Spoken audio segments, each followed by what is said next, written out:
देखिए आज की क्लास में हम लोग फर्स्ट ऑर्डर काइनेटिक्स की कुछ मोस्ट इम्पॉर्टेंट प्रॉब्लम्स को करेंगे जो बहुत ज़्यादा मात्रा में आपके क्लासों में या पेपर में पूछी जाती हैं। देखिए पहला सवाल, कुछ प्रॉब्लम हमने पिछले वीडियो में भी कर चुके हैं और इसमें भी करेंगे, और अगर सवाल आज बचे तो अगली क्लास में भी हम करेंगे, क्योंकि फर्स्ट ऑर्डर काइनेटिक्स आपके बोर्ड में, एंट्रेंस में, हर जगह मोस्ट इम्पॉर्टेंट पार्ट होती है केमिकल काइनेटिक्स का। यहाँ से सवाल आने के चांस 90% होते हैं। ठीक, देखिए पढ़िए इस सवाल क्या कह रहा है। In the first order reaction initially concentration of reactant of 8 molar, initially जो कंसंट्रेशन है वो कितनी है? 8 मोलर। इनिशियल कंसंट्रेशन को हम लोग ए नॉट से रिप्रेजेंट करते हैं। किससे रिप्रेजेंट करते हैं? ए नॉट से। वो हमें दी है 8 मोलर। 8 मोलर का मतलब है 8 मोल पर लीटर। ठीक है, इसको ऐसे लिखिए या इसको लिखा जा सकता है 8 कैपिटल एम बना दीजिए। ये दिखा रहा है कि ये 8 मोलर है। फिर क्या बोला है? Change 2 molar in 20 minute, which change 2 molar in 20 minute. ये क्या करता है भैया? 20 मिनट में 2 मोलर चेंज होता है। कितना चेंज होता है? अगर 2 मिनट चेंज होना, चेंज को लिखते हैं एक्स से। किससे लिखते हैं? एक्स। वो बोला है 2 मोलर, तो आपको पता हो कि कंसंट्रेशन एट टाइम टी। अब हमको निकालना है कंसंट्रेशन एट टाइम टी, मतलब 20 मिनट में कितनी होगी। 20 मिनट में कितनी होगी? तो 20 मिनट के लिए आपको करना होता है ए नॉट माइनस एक्स। ठीक है, तो ए नॉट कितनी है? 8 है। खत्म कितनी हुई? 2। तो बची कितनी भैया? 6 मोलर। कितनी बची भैया? 6 मोलर हमारे पास कंसंट्रेशन बची। इतनी तो आपको जानकारी सवाल में दी गई है। पहले ये भी कुछ निकाला नहीं है, जो सवाल में दिया है सिंपल सा उस वैल्यू को रखा। ए नॉट को इनिशियल कंसंट्रेशन बोलते हैं, तो उसने 8 मोलर दिया, लिख दिया। उन्होंने बोला चेंज 2 मोलर को, चेंज को एक्स बोलते हैं, तो 2 मोलर लिख दिया। अब हमको एट टाइम टी, टी पे मैंने निकाली कि 20 मिनट पे ए बचा कितना। अगर 2 चेंज हुआ तो बचा कितना? तो इनिशियल माइनस चेंज कर देते हैं, तो जो बचा वही हमारा आ जाता है कि इस टाइम पे इतना बचा हुआ है। अब उन्होंने कहा है कि ये एक फर्स्ट ऑर्डर काइनेटिक्स है। कैसी है भैया? फर्स्ट ऑर्डर काइनेटिक्स है। उन्होंने बोला कि ये जो है ये आपके फर्स्ट ऑर्डर काइनेटिक्स है। फर्स्ट ऑर्डर काइनेटिक्स है। अगर ये फर्स्ट ऑर्डर काइनेटिक्स है और उन्होंने पहले नंबर पे हमसे जो सवाल पूछा, उन्होंने कहा है कि आप इसका मुझे रेट के बता दीजिए। उन्होंने क्या पूछा? केस फर्स्ट पे, केस फर्स्ट में हमसे पूछा है के की वैल्यू। के को हम लोग बोलते हैं रेट कांस्टेंट। क्या बोलते हैं भैया? Rate constant. रेट कांस्टेंट की वैल्यू हमसे पूछी। फर्स्ट ऑर्डर रिएक्शन के लिए हमको रेट कांस्टेंट पता है कितना होता है भैया। रेट कांस्टेंट की वैल्यू निकालना है। किसकी निकालना है? Rate constant. तो हमको फार्मूला, एक ही फार्मूला इसका होता है, K T equal to 2.303 log initial concentration divide by final concentration, या एट टाइम टी पे कंसंट्रेशन। ठीक है, तो अब देखिए इस पे मैं वैल्यू रखना चालू करता हूँ। के पूछा है, 2.303 को यहाँ रख दिया। टी कितना दिया है? 20 दिया है, तो 20 रख दिया। मिनट में दिया है, कोई दिक्कत नहीं है। लॉग लगा दिया। इनिशियल कंसंट्रेशन आपकी कितनी माना है? 8 माना है। फाइनल कितनी बची? 6 बची है। क्या इस तरह से लिखेंगे? कल के दिन इसको सॉल्व करेंगे तो क्या ऐसा लिखेंगे? इसको मैं डिवाइड करके लिख देता हूं। डिवाइड करने पे इतना बचेगा। ठीक है, लॉग क्या ये बच जाएगा? 4/3। 4/3 होगा। आगे क्या आप लिखेंगे इसमें? k equal to 0.1251। अब देखिए लॉग a बाई बी है, तो इसको लिखा जा सकता है log a minus log b लिखा जा सकता है। इस चीज को ऐसा आप लिख देंगे। अगर आप ऐसा लिखेंगे तो इसको जो है k इक्वल टू 0.1251 ब्रैकेट के अंदर देखिए, लॉग 4 की वैल्यू होती है 0.6 और लॉग 3 की वैल्यू होती है 0.417। कितना होता है भैया? लॉग 3 की वैल्यू होती है 0.417, तो इसको हम लेवल 0.4 रखें क्योंकि एक डिजिट यहाँ पर है। अब इसको जब सॉल्व करेंगे, देखिए मेरे पास जगह नहीं, मैं इधर थोड़ा किनारे में सॉल्व करता हूँ। इस चीज को देखना ध्यान से। तो k इक्वल टू आपके पास आया क्या? 0.1251 इंटू, जब 0.6 से 0.4 आप डिवाइड करेंगे तो बचेगा कितना? 0.2 ही बचेगा। अब इसका मल्टीप्लाई कर लीजिए भैया, तो ये क्या बच जाएगा? 2 10 5 2, तो आ जाएगा 0.25। कितना आ जाएगा भैया? 0.2502। कितना आ जाएगा? 0.2502। ओह सॉरी, यहाँ पे 1 आएगा ना, डिवाइड करने पे 1 आएगा। ओके ओके ओके, यहाँ पे जो है आपका 1 आएगा, तो 0.2302 मिनट इनवर्स, क्योंकि जो यूनिट लगी थी उसको किस में रखा था? मिनट में। तो के की वैल्यू आपकी कितनी आ गई 0.2302 मिनट इनवर्स। ये तो आपका पहला पार्ट हुआ। ये हमारा कौन सा पार्ट हुआ भैया, पहला पार्ट हुआ। ठीक, इसी में और भी चीजें हमसे पूछी गई हैं, और भी जो चीजें पूछी उनको भी निकालना पड़ेगा। ठीक, पेपर वर्क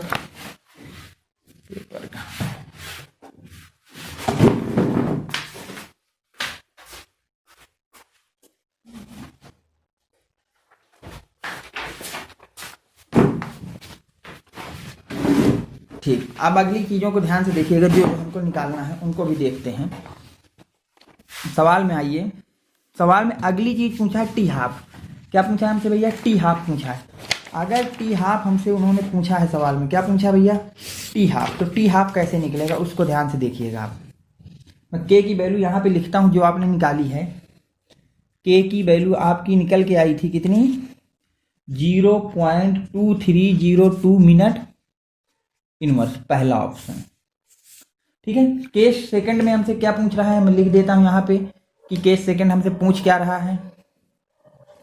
इस सवाल में केस सेकंड में हमसे पूछ रहा है वो कि आप मुझे इसी रिएक्शन का टी हाफ बता दीजिए। क्या बता दीजिए भैया, टी हाफ। अब देखिए फर्स्ट ऑर्डर रिएक्शन है ये, क्या है भैया, फर्स्ट ऑर्डर रिएक्शन के लिए हमको पता है कि जो टी हाफ है वो किसके बराबर होता है, टी हाफ जो है वो होता है 0.693 डिवाइड बाई के बराबर होता है फर्स्ट ऑर्डर रिएक्शन के लिए। तो आपको टी हाफ निकालना है 0.693 और के की वैल्यू आपको पता है 0.2302 रख देना। जो आंसर आएगा उतने मिनट आपका आंसर हो जाएगा। जिस दिन आप इसको सॉल्व कर लेना, जो भी आंसर आए आप इसको रख देना। ठीक है, मैं सॉल्व नहीं इसको कर रहा। अगला पार्ट देखिए, केस थर्ड क्या पूछा है।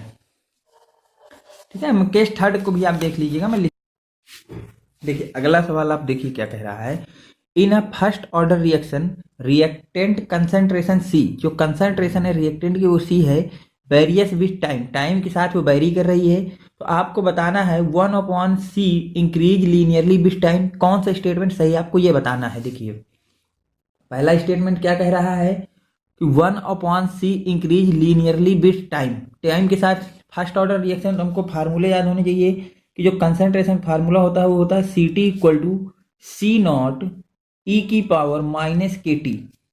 ठीक है, तो ये बोला है 1/c, तो क्या इसको Ct इक्वल टू ऐसा लिख सकते हैं C0 e की पावर KT। तो जिस दिन आप 1/CT करेंगे तो क्या इसको हो जाएगा e की power KT divide by C0। ये होगा कि नहीं होगा। अगर ऐसा हो जाएगा, जिस दिन ऐसा होगा तो आप देख रहे हैं कि अगर ये Ct को मैं y एक्सेस मान लूं इस पूरे को, और इसको मैं x मान लूं, तो x और ये एक कांस्टेंट मान लेता हूं c।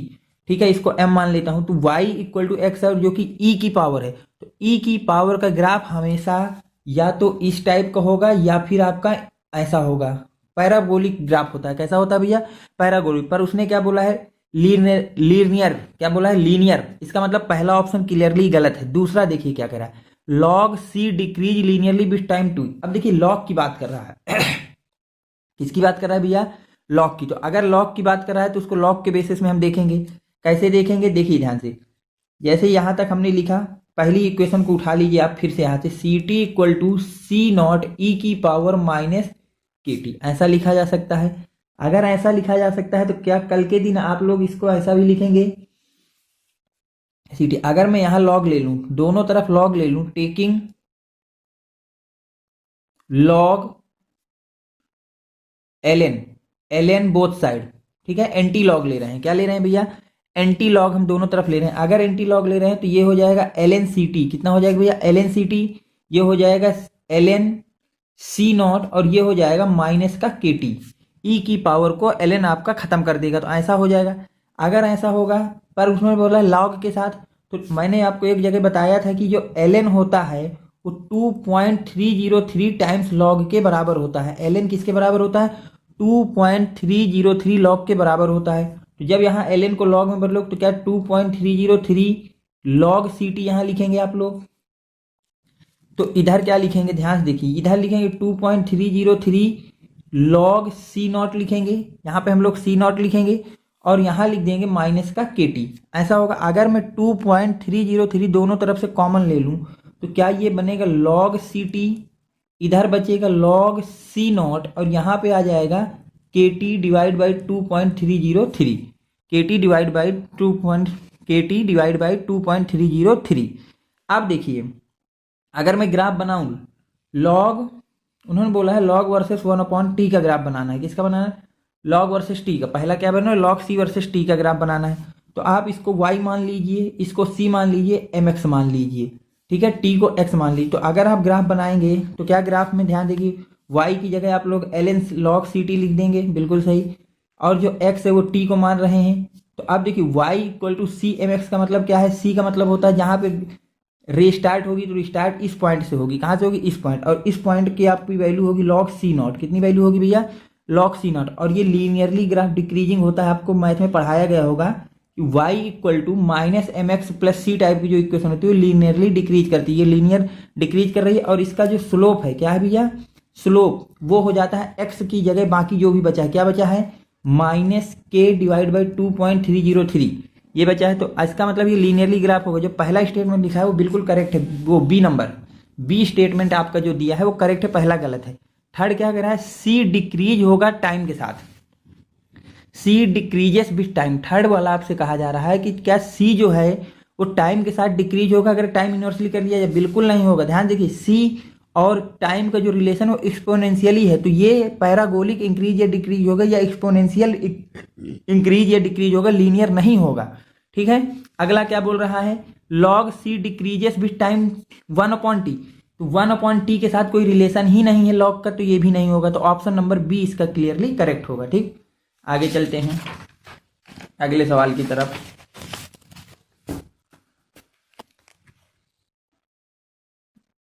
अब देखिए अगला सवाल आपका क्या कह रहा है? Under the similar condition initial concentration, उन्होंने बोला है कि जो कंडीशन है वो सेम है। अगर मैं इनिशियल कंसंट्रेशन का मतलब ए नॉट आपको पहले ही बता चुका हूं मैं, इनिशियल कंसंट्रेशन हम ए नॉट को बोलते हैं, और उन्होंने कहा 1.386 मोल पर डेसीमीटर क्यूब। डेसीमीटर क्यूब को ही लीटर बोलते हैं, आपको पता हो जी, डेसीमीटर क्यूब लीटर के बराबर होता है। किसके बराबर होता है? लीटर के। तो क्या कल के दिन आप लोग ए नॉट को, किसको भैया? ए नॉट को लिख देंगे 1.386 मोल पर लीटर, क्या लिख देंगे? मोल पर लीटर लिख देंगे, ठीक है। अब उन्होंने टी हाफ दिया है, बोला कंडीशन सारी सेम है, इनिशियल कंसंट्रेशन यही, तो एक बार वो रिएक्शन फर्स्ट ऑर्डर से हो रही है तो टी हाफ आता है 40 सेकेंड, और एक बार उसी रिएक्शन को हम लोग जीरो ऑर्डर से लेके जाते हैं तो 20 सेकेंड आता है। तो आपको बताना है कि K1 rate constant of first order और rate constant of zero order के बीच का रेशियो क्या होगा। हमको लिखते हैं पहले for zero order reaction, for zero order reaction. अगर हम बात करें भैया जीरो ऑर्डर रिएक्शन की, किसकी बात करें भैया? जीरो ऑर्डर रिएक्शन में हमको पता है कि रेट कांस्टेंट जो होता है टी हाफ, जो होता है टी हाफ वो होता है initial concentration divide by 2K। किसके बराबर होता है? Initial concentration divide by 2K, और K को मैं जीरो से रिप्रेजेंट कर रहा हूँ ताकि वो बता रहा है rate constant of zero order reaction. 2K को इधर ले आइए, K को इधर ले आइए, तो यहाँ पे क्या A not by 2T half बचेगा। ए नॉट की आपको वैल्यू पता है कितनी दी है? उन्होंने 1.386 दी है, लिख लिया हमने। 2T हाफ जीरो ऑर्डर का 20 सेकेंड बोला, लिख दिया आपने। तो क्या कल के दिन इसको 1.386 डिवाइड बाई 40 लिखा जा सकता है? बिल्कुल लिखा जा सकता है। ये हो गया जीरो ऑर्डर का के नॉट। इसी तरह अगर हम बात करें फॉर फर्स्ट ऑर्डर रिएक्शन, किसकी बात करें भैया? First order reaction. तो फर्स्ट ऑर्डर रिएक्शन के लिए मुझे पता है कि जो टी हाफ होता है, क्या होता है भैया? टी हाफ वो होता है 0.693 डिवाइड बाई के बराबर होता है। किसके बराबर होता है? 0.693 डिवाइड बाई के बराबर होता है। और के को फर्स्ट ऑर्डर तो यहाँ मैं K1 लिख देता हूँ। क्या लिख देता हूँ? K1 को इस साइड लाते हैं तो K1 इक्वल टू हो जाएगा 0.693 डिवाइड बाई टी हाफ हो जाएगा। क्या हो जाएगा? टी हाफ हो जाएगा। क्या फर्स्ट ऑर्डर रिएक्शन के लिए टी हाफ दिया? देखिए 40 सेकेंड बोल रखा है, तो क्या इसको आप 0.693 डिवाइड बाई 40 कर सकते हैं?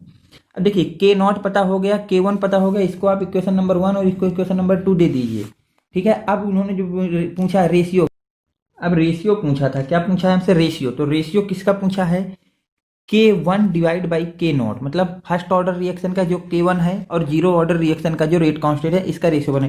तो फर्स्ट ऑर्डर का कितना निकाला? 0.693 डिवाइड बाई 40, और जीरो ऑर्डर का हमने निकाला 1.386 डिवाइड बाई 40, क्या 40 से 40 चला जाएगा, बचेगा कितना आपके पास, बचेगा 0.693 डिवाइड बाई 1.386, कितना बचेगा 1.386।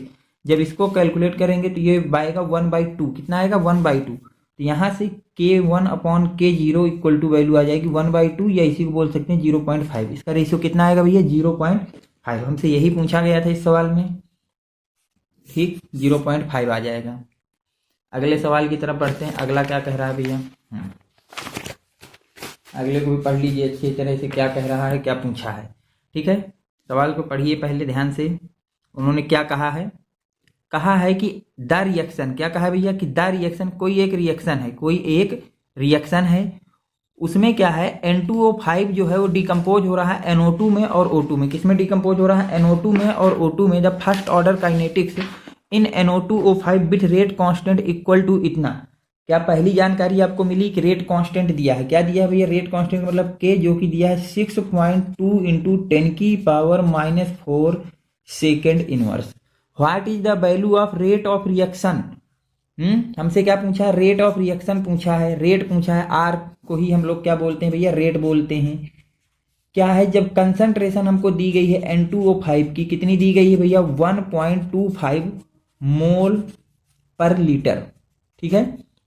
उन्होंने कहा है हमसे कि आप हमको K की वैल्यू इतनी है, जब कंसंट्रेशन 1.2 मोल पर लीटर होगी तो आप रेट बता दीजिए। तो ये बहुत इजी सवाल है, हमको पता है अगर फर्स्ट ऑर्डर रिएक्शन तो जो रेट होगा वो कितना होगा, K N2O5 की पावर 1 होगा, क्योंकि फर्स्ट ऑर्डर है तो इसकी पावर 1 चढ़ जाएगा। अब रेट पूछा है, क्या पूछा है, रेट पूछा है, K आपको दिया है 6.2 इंटू 10⁻⁴ ये दिया है। अगर ये दिया है और N2 आपको पता है N2 कितना है भैया, N2O5 की जो वैल्यू 1.25 है, कितनी भैया 1.25 दिया गया है। जब इसको सॉल्व करेंगे, इसको मल्टीप्लाई करके देखिए कितना आ रहा है भैया, इसका जब मल्टीप्लाई करेंगे ये 250 टाइम्स जाएगा, मतलब यहाँ पे अगर 0 बचेगा कितना 25, और जब 6 से डिवाइड करेंगे तो 2 टाइम्स में जा रहा है 250, 750, और 750 में जब आप जोड़ेंगे कितना 25 जोड़ेंगे तो हो जाएगा 775, कितना हो जाएगा भैया 775, 1 2 3 पॉइंट, इतना पॉइंट लग जाएगा इंटू 10⁻⁴, इंटू 10⁻⁴ मोल पर लीटर सेकेंड। क्या हो जाएगा भैया, रेट आपका आ गया 7.75 इंटू 10⁻⁴ मोल पर लीटर पर सेकेंड। देखिए कौन सा ऑप्शन है, पहला ऑप्शन देखिए 7.74 इंटू 10⁻⁴ मोल पर लीटर पर सेकेंड। तो ऑप्शन नंबर कौन सा हो जाएगा भैया, ए ऑप्शन नंबर हमारा जो होगा वो क्या हो जाएगा भैया, करेक्ट हो जाएगा। जो हमारे पास ऑप्शन नंबर ए है वो क्या हो जाएगा, करेक्ट हो जाएगा, ठीक। अगले सवाल की तरफ चलते हैं। अगला सवाल क्या कह रहा है, in the reaction of the first order reaction the volume of the reaction vessel reduce to 1/3। जो आपका देखिए फर्स्ट ऑर्डर रिएक्शन है, उन्होंने बोल दिया है the rate of reaction would be, अगर उसका हमने सोल्यूशन का जो वॉल्यूम है, if the volume of reaction vessel is reduce 1/3, अगर हम उसको कितना रिड्यूस कर दें भैया 1/3 रिड्यूस कर दे रहे हैं, तो पूछा है कि हमारे पास रेट कितना इंक्रीज होगा या कितना डिक्रीज होगा, आपसे ये पूछा है। एक फर्स्ट ऑर्डर की रिएक्शन दी गई है और उसमें ये चीजें हमसे पूछा गया है, ठीक है। तो कोई दिक्कत होनी नहीं चाहिए इस सवाल पे, आपको देखिए ठीक, हमसे पूछा गया है N2O5 दिस है in the first order reaction the volume of, अगर ये फर्स्ट ऑर्डर रिएक्शन है तो क्या इसके लिए R इक्वल टू आप लिखेंगे K, यहाँ पे कोई भी कंसंट्रेशन जर्नल A लिखी जाएगी, तो फिर जब रेट लिखेंगे K तो यहाँ पे कंसंट्रेशन क्या हमेशा मोल पर लीटर में होता है, जिसमें वॉल्यूम इन लीटर लिखते हैं, ऐसा लिखेंगे। इसको इक्वेशन नंबर 1 कर दीजिए। फिर उन्होंने सवाल में बोला है कि reduce to 1/3 reaction if volume of reaction vessel reduce to 1/3, कितना बचा देते हैं जब हम उसके वॉल्यूम को 1/3 कर देते हैं। अगर R equal to K R dash मान लेता हूँ मोल, तो वही रहेंगे। अगर वॉल्यूम को हमने 1/3 कर दिया, मतलब लीटर का आधा 1/3 ले लिया, तो ऐसा होगा कि नहीं होगा। अगर ऐसा होगा तो क्या R dash equal to K 3 mole VL लिखा जा सकता है। अब क्या R dash equal to 3K mole divide by VL आप लिख सकते हैं। अगर ऐसा लिख सकते हैं क्या R डैश इक्वल टू 3 और K मोल पर लीटर की वैल्यू ये देखिए R के बराबर है, किसके बराबर भैया R के बराबर है। तो आपका जो रेट ऑफ रिएक्शन होगा 3 टाइम्स बढ़ जाएगा। कितने टाइम्स बढ़ जाएगा? 3 टाइम्स। ऑप्शन नंबर सी जो होगा वो करेक्ट हो जाएगा आपका इसका। ठीक है, ठीक है। अब अगला सवाल देखिए क्या है। In first order reaction the concentration of the reactant decrease from, जो कंसंट्रेशन है रिएक्शन की वो डिक्रीज हो रही कितनी भैया? 0.8 मोलर से लेके कहाँ डिक्रीज हो रही? 0.4 मोलर इन 15 मिनट। ये जो कंसंट्रेशन 0.8 मोलर से 0.4 मोलर तक जाने में उसको कितना टाइम लग रहा है भैया? 15 मिनट लग रहा है। आपसे पूछा है the time taken the concentration, आप टाइम बता दीजिए 0.1 मोलर से कहाँ तक जाने में? 0.025 जाने मोलर तक जाने में कितना टाइम लगेगा? मान लेते हैं टाइम टी लगेगा। कितना टाइम लगेगा भैया? टी टाइम लगेगा, ऐसा हम लोग मान के चलते हैं। ध्यान से देखिए 0.1 से 0. हमसे इतना कहा है कि कब तक ये पहुंच जाएगी, आपको ये टाइम बताना है। ठीक है, ध्यान से देखिए ये जो 0.8 है इसका ये हाफ है 0.4, जो आपके 0.8 रखा है उसका आधा है 0.4। मतलब क्या मैं लिख दूं कि टी हाफ आपको लगता है 15 मिनट। इसमें इक्वेशन नंबर 1 की बात हो रही है। देखिए ध्यान से, इसमें 8 है और 8 से 4 हुआ, 0.8 से कितना हुआ? 0.4, इसका मतलब हाफ हो गया। रिएक्शन को हाफ होने में टाइम लगता है 15 मिनट। हमको पता है अगर ये देखिए सवाल में दिया है कि फर्स्ट ऑर्डर रिएक्शन, अगर ये फर्स्ट ऑर्डर रिएक्शन है तो क्या टी हाफ जो होगा वो 0.693 डिवाइड बाई के होगा। के को इधर ले आते हैं तो 0.693 टी हाफ होगा।